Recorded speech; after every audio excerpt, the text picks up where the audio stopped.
Hello guys and welcome back to the channel. You know, I want to discover a lot about the Philippines and I'm wondering how they are so good, how they are so intelligent, how they can sing that good.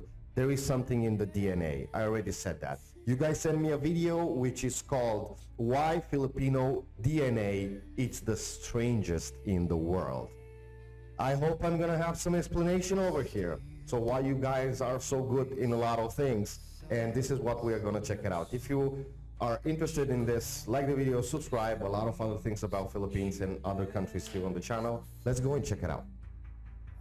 Let's see. I knew it. There is something in the DNA. For years, scientists believed the story of the Filipino people was simple. Their DNA was thought to come mostly from Austronesian farmers, seafarers who sailed down from Taiwan about 4,000 years ago. A neat migration, a single origin, a tidy explanation. But that version of history, it's been completely shattered by recent genetic evidence. Hidden inside the blood of modern Filipinos are fragments of a forgotten world, dark-skinned hunter-gatherers who arrived over 50,000 years ago.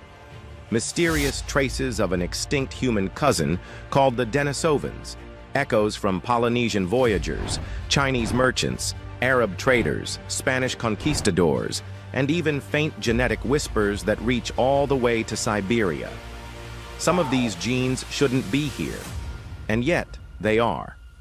Not only here, but preserved, surviving untouched in remote mountain villages, forest tribes, and island communities for tens of thousands of years. This is a story of survival and extinction, of migrations we never recorded, of people who vanished. From history, but not from the gene pool. So what makes Filipino DNA so strange? How did it become one of the most complex genetic tapestries in the world? And what can it tell us about who Filipinos really are, and where they truly came from? The story of the Filipino people doesn't begin with kingdoms or sails on the horizon. It begins deep inside caves, where fragments of bone whisper of lives lived tens of thousands of years ago. Not myths, not legends, but real people, hidden for millennia beneath limestone and soil. In 2007, inside the cliffs of Calao Cave in northern Luzon, archaeologist Armand Majares and his team uncovered a tiny foot bone, just 61 millimeters long. At first glance, it looked ordinary, but it turned out to belong to a species no one had ever seen before. They called it Homo luzonensis, a new branch of the human family tree, small in size with curved finger and toe bones suggesting climbing ability, and a mix of features from both modern humans and much older ancestors. The discovery shook the scientific world. Here was evidence that the Philippines was not just a stopover, but a stage for humanity's deep evolutionary story. But Homo luzonensis was not alone. Far to the south, in Palawan, caves held the remains of another early inhabitant, Taban man.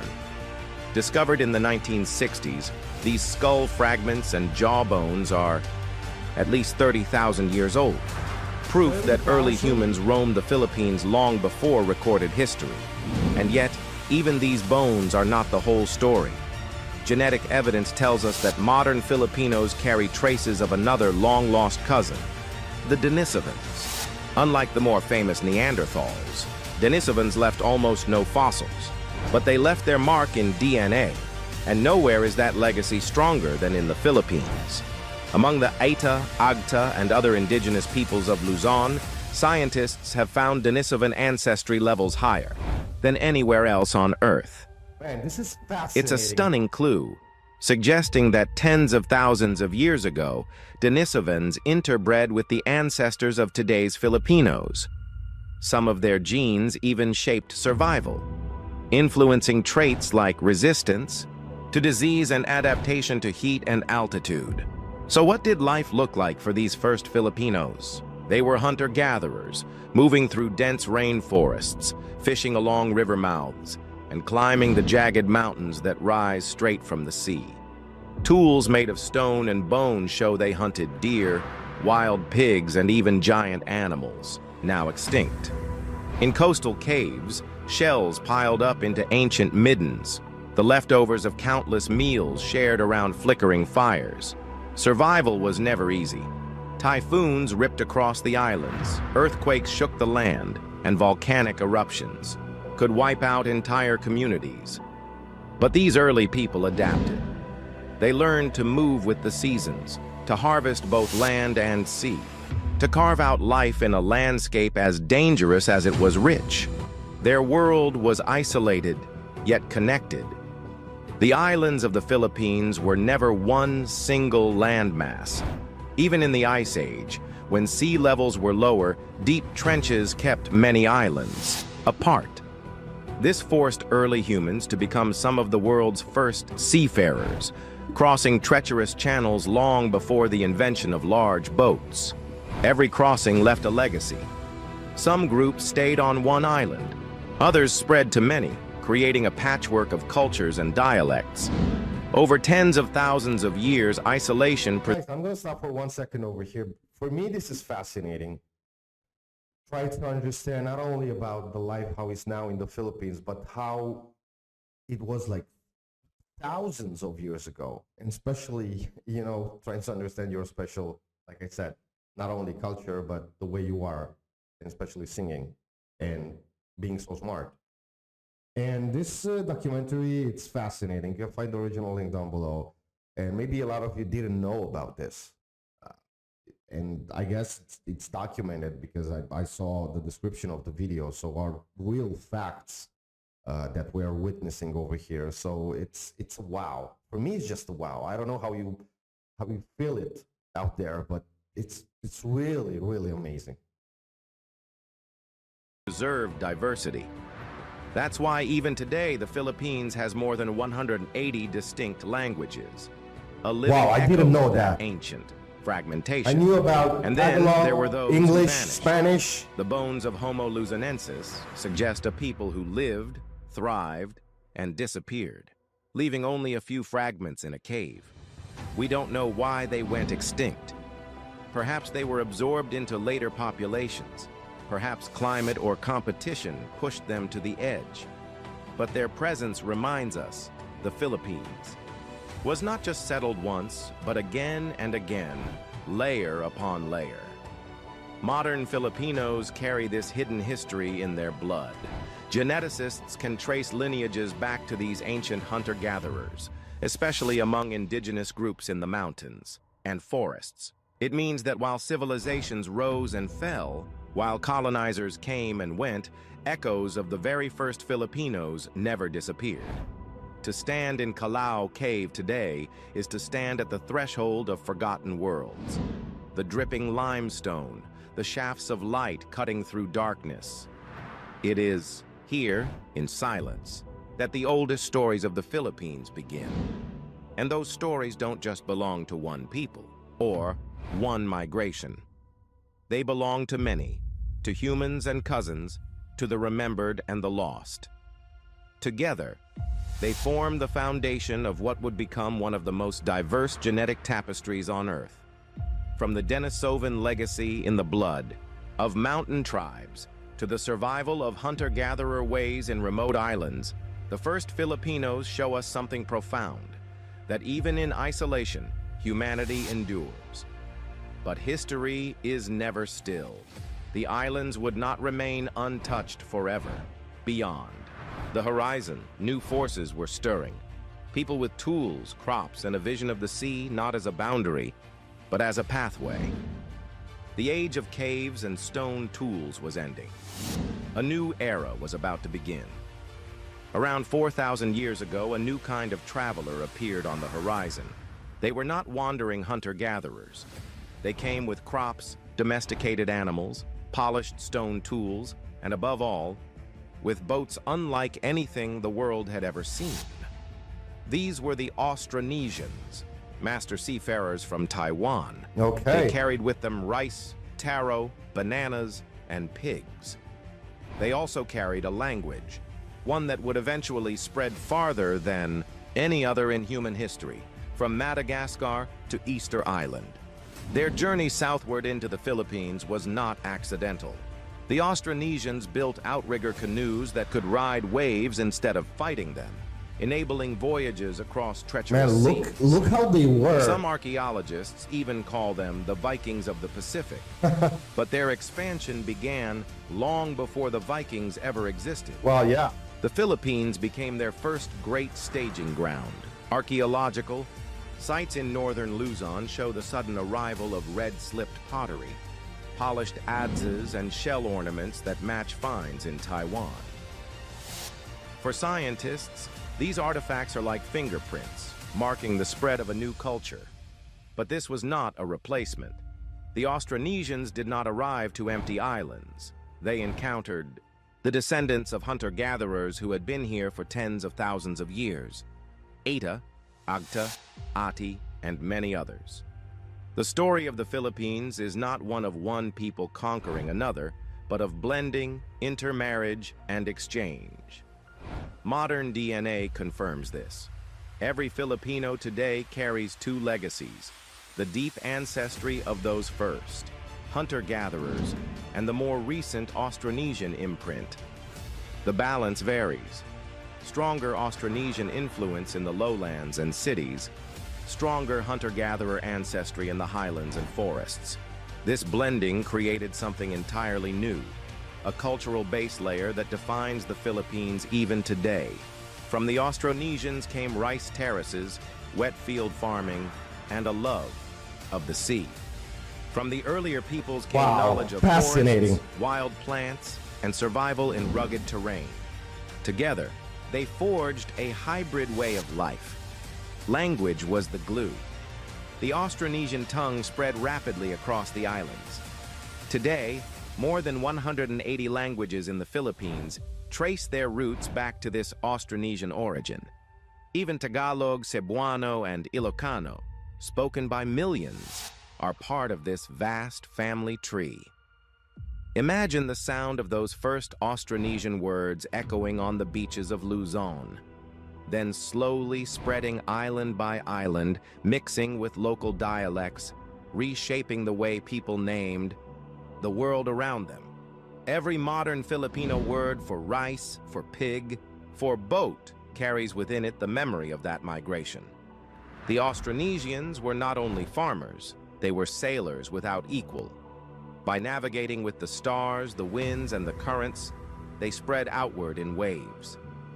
From the Philippines, they sailed further, to Indonesia, to Micronesia, eventually across the vast Pacific. But it all began here. In the Philippines Among began these everything. islands. Archaeological finds show their impact everywhere. The Lingling O jade ornaments of the Philippines, carved in intricate double spiral shapes, became symbols of identity and status. They were traded across Southeast Asia, proof of vast exchange networks linking island to island. For the Austronesians, the ocean was not a barrier. It was a highway.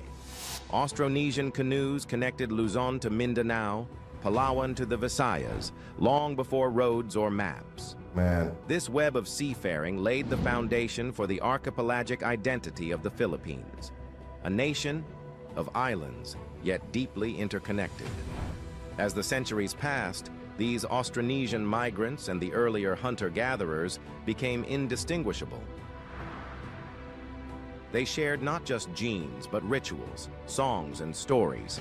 The chants sung in mountain harvests, the boat-shaped coffins buried along cliffs, the myths of sky gods and sea serpents, they all carry echoes of this merging. Scientists call this the Austronesian expansion. But for the people who lived it, it was simply life. Planting new fields, sailing new waters, raising children who belonged to both worlds. The Philippines as we know it, its languages, its farming traditions, its island-to-island networks, was born in this era. And yet, this was only the foundation. Other waves would follow. Traders from China, merchants from India, missionaries from Arabia, colonizers from Spain. Man, from Each would leave their mark. from each continent. But beneath it all, the Austronesian hunter-gatherer fusion remained, the deep root of Filipino Yeah, identity. that was the root. If the first Filipinos gave the islands their blood, The Austronesians gave them their voice, a voice carried in language, in song, in prayer, and in story. Voice that still binds 7,000 islands into one people. 7,000 But islands. the Filipino story does not stop here. The islands would not remain untouched. New faces, new ideas, and new powers were already stirring beyond the horizon. And in time, those currents would reach the Philippines, carrying not just people but connections that stretched farther than anyone imagined. For centuries, the story of the Pacific was told as if it belonged only to the Polynesians, the great navigators, who sailed across an ocean larger than all the continents combined. But new evidence shows that the Philippines was never just a bystander. It was a crossroads, a hidden thread in that vast Pacific tapestry. Archaeologists and geneticists have found something strange in Filipino DNA. Okay, now it's traces getting that interesting. connect them not just to Taiwan, not just to their own islands, but far out into the Pacific. Links to Micronesia, to Polynesia, to voyagers who paddled across thousands of miles of open sea. In fact, modern studies reveal that some groups in the Philippines share unique genetic markers with people as distant as Samoa and Hawaii. It's as if the same ocean highways that carried Polynesians east also carried smaller, forgotten migrations west, back into the islands of the Philippines.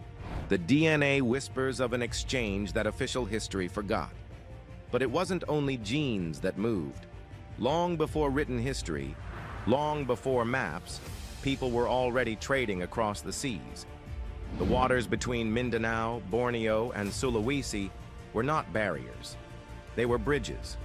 Archaeologists have uncovered obsidian tools, jade ornaments, and pottery fragments that could only have arrived by boat.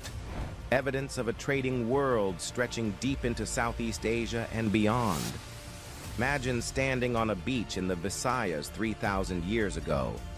On the horizon, you might see an outrigger canoe arriving, not with conquerors, but with neighbors. They brought not only goods, but songs, stories, and bloodlines. And piece by piece, voyage by voyage, those exchanges left their mark on Filipino DNA. This chapter of forgotten migrations shows us something profound. That the Philippines was never isolated, never static. Its people were part of an older, wider network, one that stretched from island to island, from the South China Sea to the far reaches of the Pacific. Archaeologists have found Man, look at porcelain that. beads and coins in the soil of Filipino villages, silent witnesses to those forgotten exchanges.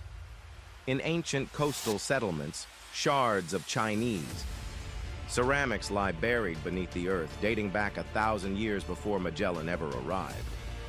These weren't just imports. They were evidence of communities that welcomed merchants, intermarried with them, and blended lives together. Modern genetics confirms what the artifacts suggest. In the DNA of certain Filipino groups are faint, almost ghostly traces of foreign contact. Chinese markers that hint at the mingling of merchant families with island villagers. Indian and Arab signatures that tell of sailors, traders, and migrants who left children behind, even if their names never entered the official records. Some of these traces are so subtle they barely register, just fragments of genes hidden in the background. Yet they speak volumes. They reveal how open the islands were to the world long before they were ever colonized. The Philippines was not a backwater, it was a crossroads. And perhaps the most fascinating part is how little of this appears in the chronicles of kings and empires. You won't find many records of Chinese fishermen settling in Luzon or Arab traders marrying into Visayas I didn't know families. about this. But the blood remembers what history forgot. In the DNA of modern Filipinos, those faint echoes still sing. But the age of quiet exchanges was coming to an end. For centuries, the Philippines had been a crossroads of traders, neighbors, and voyagers, a world shaped by canoes, monsoons, and open seas. Yet beyond the horizon, a new kind of power was rising. The Spanish, Not I guess. merchants, not fishermen, but empires. And when they arrived, they would not come simply to trade or to intermarry. They came to conquer. Imagine the year is 1565. On the shores of Cebu, sails appear on the horizon, not the slender outriggers of neighbors, but massive wooden galleons towering like floating fortresses. Cannons, crosses, and banners of cast steel gleam in the sun. The Spanish had arrived. With them came soldiers hungry for glory, priests determined to save souls, and settlers carrying dreams of empire. For the first time, the islands faced not just trade, but conquest. In the towns, villages, and forests, life was forever altered. Bamboo and nipa shrines gave way to stone churches. Old gods were driven underground, their names whispered in secret, while the sound of church bells rang across the islands. The Spanish brought not only swords, but the cross, forging new faith through baptism, confession, and the rosary. To many, Catholicism was not just religion, it was survival. To resist meant death. To embrace it meant access to power, protection, and status. Yet even as they converted, Filipinos reshaped the faith, blending saints with spirits, fiestas with ancient rituals. But Spain alone could not sustain its empire. Philippines became a bridge, not between Asia and the Pacific only, but between Asia and the Americas.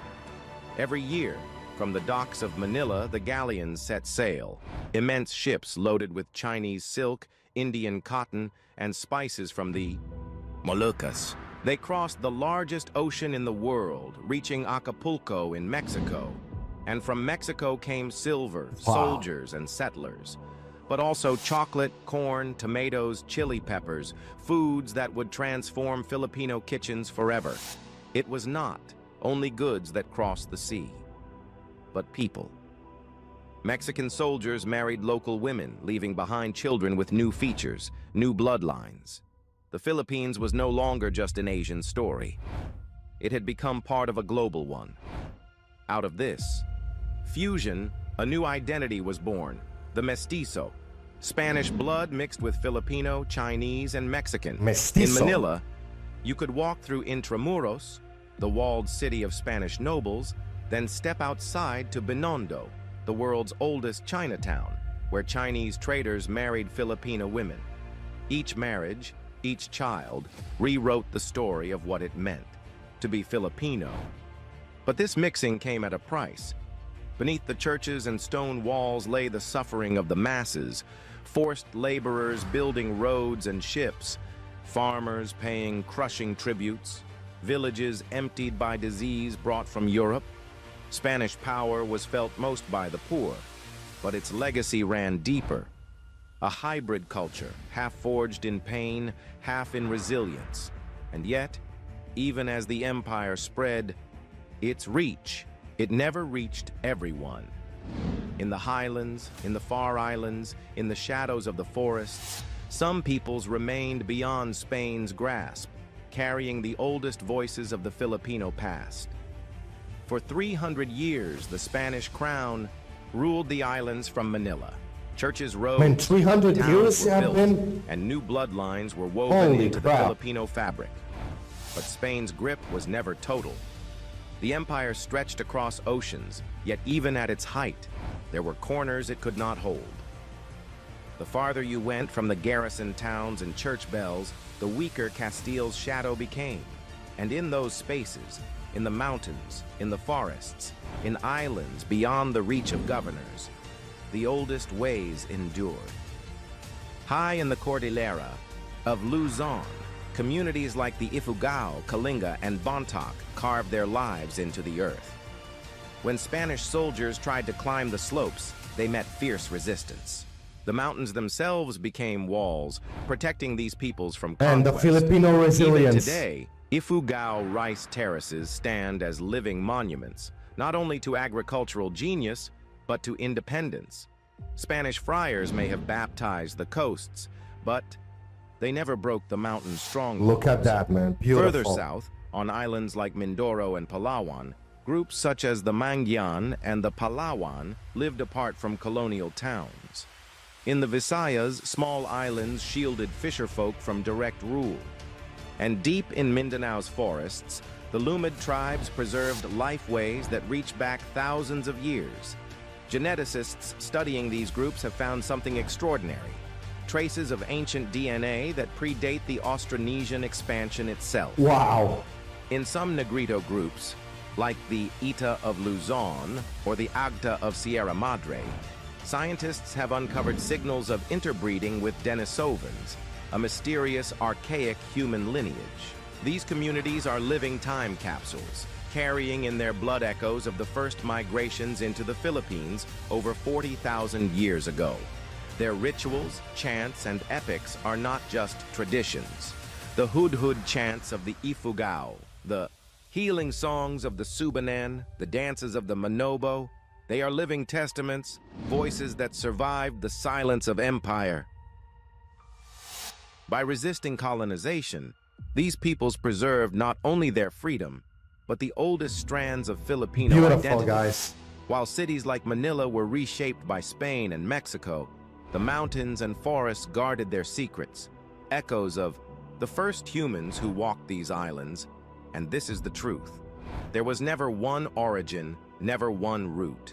The Filipino is not a single story, but a living mosaic. Austronesian voyagers who carried languages across the seas. Negrito peoples whose DNA holds whispers of the earliest humans in Asia. Chinese and Arab traders who stayed and became kin. Spanish and Mexican ties forged in conquest and survival. Even Denisovan traces, remnants of a forgotten species, still linger in bloodlines today. Yet identity is not just measured in genes or chronicles. It is in the songs that outlasted silence, in the rituals that defied empire, in the stories still carried from parent to child. So who are Filipinos? There are many beginnings woven into one, a tapestry of survival, memory, and reinvention. And resilience. Every face is a story, and every story is a world. Beautiful. Beautiful, the ending. Wow. Guys, I don't know how it was for you over there, but for me it was so fascinating to understand. I mean, I thought in this video that we're going to talk about something like, from now or a couple of years ago or something like that. We went back thousands and thousands of years, and the story is fascinating. So I'm not sure I understand where is that gene, well, what happened in the DNA, but one thing is for sure, that Filipino people are amazing, and your country, it's even more amazing for me right now after watching and hearing all this. I don't know if you knew about this. I hope you enjoy it. I'm going to cut it short because the video is already too long. I hope you enjoy it. More videos to come on the channel from a lot of other countries, but especially Philippines. Hope you enjoy it. Like the video, subscribe, and like I always say, till next time, stay safe.